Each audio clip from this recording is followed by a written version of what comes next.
Hello there, welcome to a very simple strategy for Paper 1 success in English. Many of you out there will be taking the English exam at the end of this summer and you'll be wanting to know how you're going to cope with that English Paper 1. It's a tricky one, there's no question about it, but in this simple video you will learn a very simple and highly effective mnemonic that will enable you to become successful in your Paper 1 GCSE, assuming of course that you're ready and you've worked hard throughout the whole period of the time that you've been doing your GCSE studies. Firstly, the mnemonic is called We Are Stars.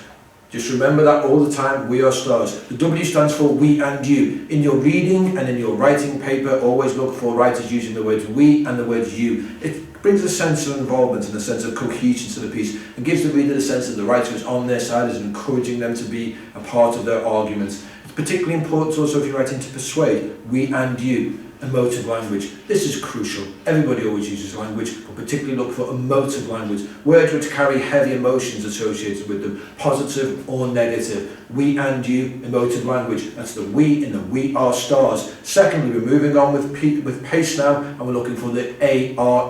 Alliteration, rhetorical questions, and exaggeration. Writers love to use alliteration and assonance. Look for them in the reading paper, use them in your own pieces of writing.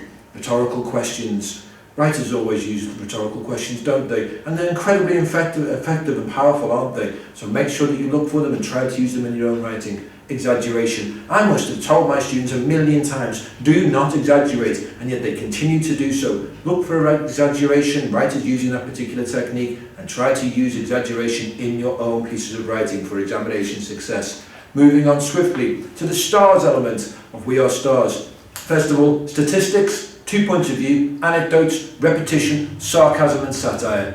Writers always use statistics, look for them, look for numbers, especially in the question which asks you to compare. You can always find writers using statistics.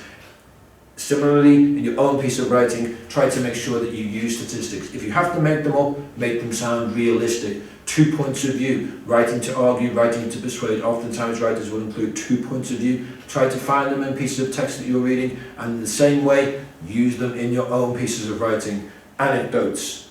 We always enjoy an anecdote. Everybody enjoys an anecdote. Writers use them. It's when they use expert speakers or when they can use different people with different points of view to support their particular argument. In the same way, use them in your writing yourself. Repetition, particularly of language devices and sentence structures. And finally, sarcasm and satire.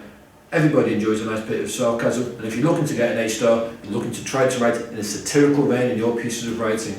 That is a simple mnemonic which you've learned, a simple strategy for Paper 1 success to help you cope with English Paper 1. When you go into the exam, you can learn this mnemonic, We Are Stars, you can write it down, you can look for the writers using these techniques in their writing, and you can use them in your own pieces of writing. At the end of this video, I hope that you've learned a simple and highly effective mnemonic, which is We Are Stars. We and you, emotive language, alliteration and assonance, rhetorical questions, exaggeration, statistics, 2 points of view, anecdotes, repetition, satire and sarcasm. Thank you very much for listening, and I wish you all the very best in your forthcoming GCSE English examinations. My name is Mr. Hanlon, and it's been a pleasure to speak to you out there in internet land.